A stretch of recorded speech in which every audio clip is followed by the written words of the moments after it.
Hey racers, and welcome back to another video.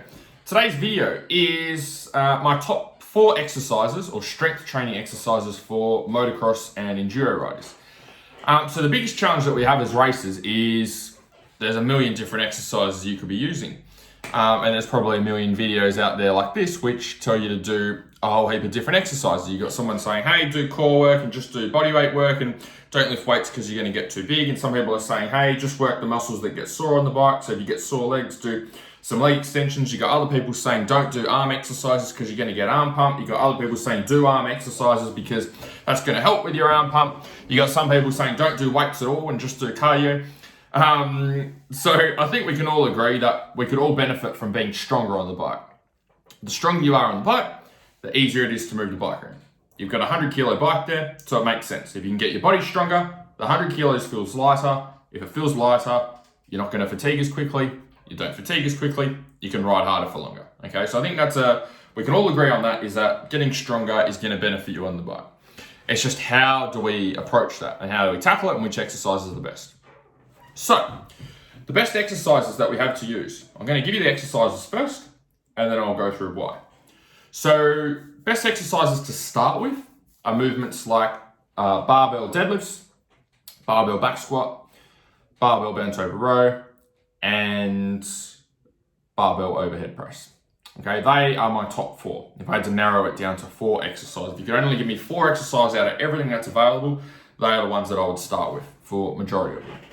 Now, the reason that those exercises are so important, strength-wise, is these are multi-joint strength training movements. Okay, so multi-joint movements are movements which use multiple joints in your body at any one time in a particular exercise. So, to make that actually make sense, if I stand up here and I do a squat, for example, you can't see my knees, but when I go down for a squat, I'm bending at the hip and I'm bending down here at the knee. Okay. If I'm doing, for example, overhead press, okay, I'm pressing up overhead, I'm moving through my elbow joint and also through my shoulder joint. 2 joints working at one time. Okay, a single joint movement or an isolation movement is where there's only one joint moving, like a bicep curl, okay, one joint moving.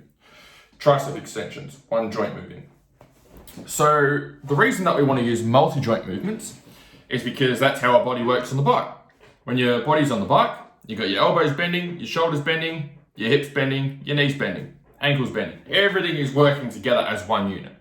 So what we want to make sure is when we're doing our training, we can get multiple joints and multiple parts of your body working together as one unit, because that's how we want them to work when we go and race on the weekend. Reason I recommend a barbell is, number one, creates a bit of stability for you. Okay, so when we got a barbell, it's easier to push a barbell than it is to push dumbbells. And what that means is we can load up a barbell heavier than what you could use with dumbbells. So if you're doing, for example, I don't know, let's say overhead press with dumbbells, the weight that you get on a barbell is going to far exceed what you could push with dumbbells because the barbell helps to create stability. So because the barbell's helping to create stability, we can lift a bit more weight. The reason we want to lift more weight is because that's going to get you stronger quicker. Okay, and that's the ultimate goal, is we want to get you stronger with these movements as quickly as we can to make the bike feel lighter. So they're my exercises. That's why we use the barbell.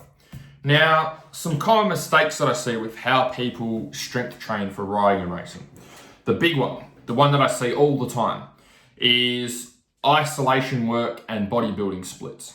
So what I mean by this is, as much as riders and racers don't want to get big and don't want to get bulky, the majority of riders and racers are doing exercises designed to get them big and designed to get them bulky, which doesn't make sense to me, but that's the belief that has been around in riding and racing for a while. So what I mean by this is, a bodybuilding split is where we work different body parts. Okay, so you have like a leg day, an arm day, a back day, a core day, a calf day, however you want to break it up, right?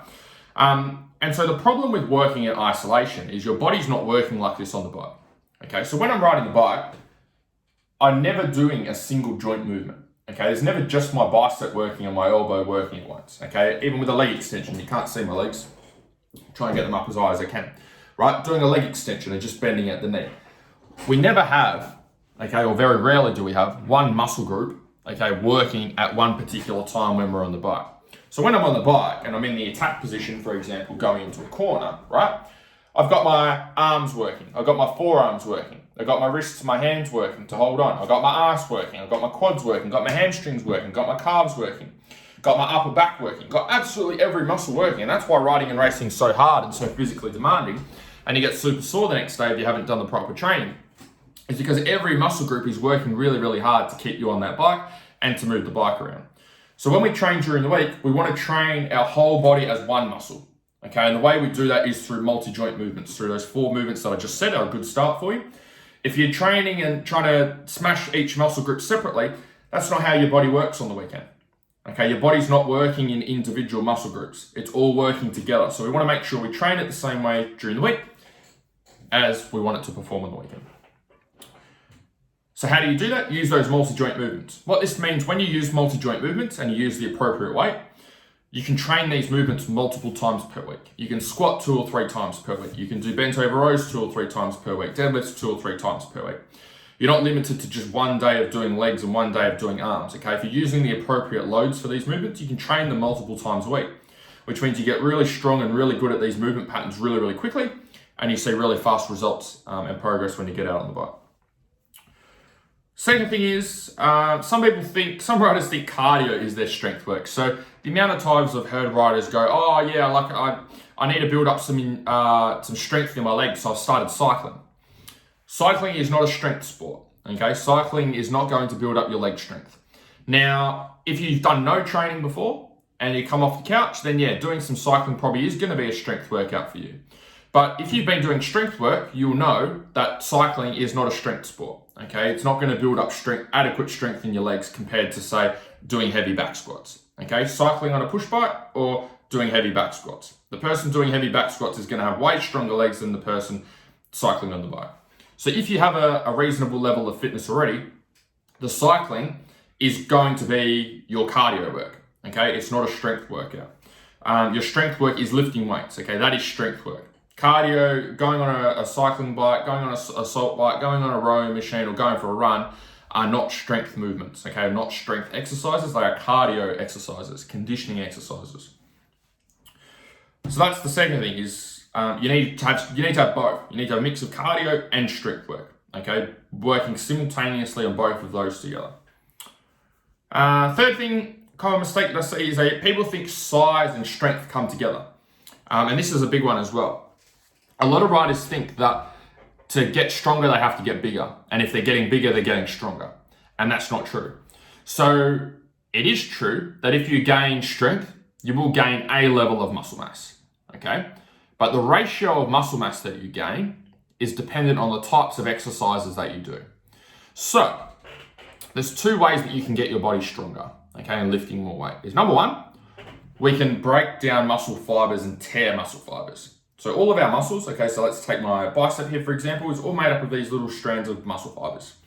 Now, if I go to the gym and I smash the shit out of them and do a whole heap of bicep kills, these muscle fibers get torn and have micro tears in them and break down.